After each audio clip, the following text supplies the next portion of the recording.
Pak Syafri Syamsuddin untuk rakyat Indonesia atau rakyat Jakarta khususnya? Ya, saya pikir kan kita belum pada kesimpulan untuk ke satu orang ya. Saya juga tidak mau bicara menekankan satu orang. Tapi kita punya alasan kenapa Pak Sandiaga, kenapa Pak Syafri, kenapa Pak Yusril. Nanti kita akan sampaikan secara terbuka. Karena ini pun selain dari grassroots kita sendiri, kita juga punya alasan-alasan secara baik akademik maupun alasan pengalaman, penerimaan di masyarakat dan semuanya. Nanti begitu kita akan umum, kita akan sampaikan itu semua. Tapi satu hal yang dimiliki 3 orang ini apa yang bisa dikatakan? Yang jelas adalah semangat kita memilih pemimpin di satu daerah, bagaimana daerah tersebut akan lebih baik. Masyarakat susahnya, masalah kemacetannya, masalah polusi udaranya, masalah banjirnya, itu bisa. Dan saya yakin 3 nama ini punya peluang untuk mengatur ini. Tinggal sekarang apakah penerimaan di masyarakat.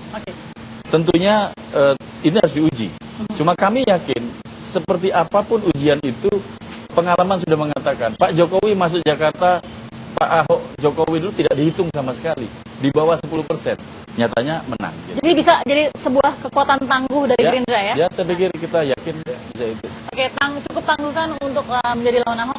Tentu lawan Ahok tidak bisa kita ibaratkan seperti pada masa Poku melawan Jokowi dan Ahok.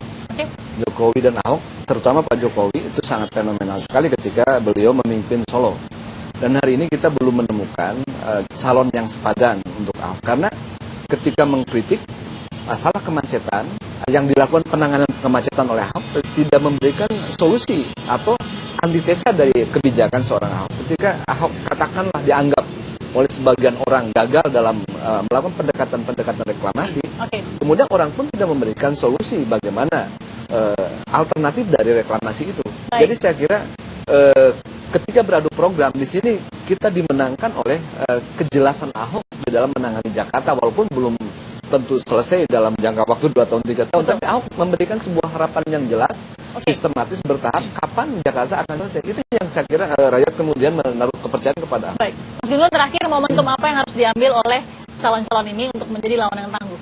Momentumnya ada 2. Pertama, momentum untuk melewati fase internal, sehingga kemudian mereka bisa melaju untuk menjadi kompetitornya Pak Ahok. Pak Syafri misalnya? Pak Yusril? Ya, Pak Syafri, Pak Sandiaga, semua kan sekarang lagi meyakinkan nih perahu mana yang bisa dipakai.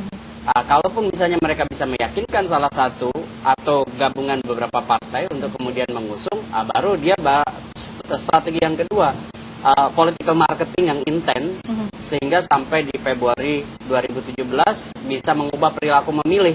Kan perubahan perilaku memilih itu memang secara hitung-hitungan masih bisa nggak? Secara hitung-hitungan ya ini sebenarnya agak terlambat sih. Meskipun saya bilang momentum itu bisa saja terus dicoba. Karena betapa sudah solidnya nih elektabilitas incumbent, sehingga kalaupun ada lawan yang datang belakangan itu harus punya nilai keberbedaan plus tidak terbebani oleh dosa masa lalu. Wah, itu yang benar baik. Oke, Mas Gun, itu tadi catatan yang paling pentingnya ya. Kita akan lihat momentum apa yang akan dipergunakan oleh Partai Gerindra, misalnya dengan Syafri Syamsuddin, dengan Yusril dan juga dengan Sandiaga. Karena pemilihnya saja sudah akan keras gitu ya. Dan ini kan keputusan belum selesai. Partai politiknya kan baru 2 yang mendukung. Betul. Yang lain ini kan belum memberikan warna. Kita lihat nanti seperti apa ya. Pak Edi, Kang Dadang, terima kasih. Mas Gun, terima kasih juga sudah memberikan analisanya. Kita lihat bagaimana semakin serunya DKI 1, tidak sampai dimasukkan nama Pak Syafri Syamsuddin saja, tapi nanti justru ketika head to head dalam peta politik DKI akan lebih terlihat lagi ke depannya. Terima kasih sudah bersama kami. Anda bisa saksikan Kabar Malam. Sampai jumpa.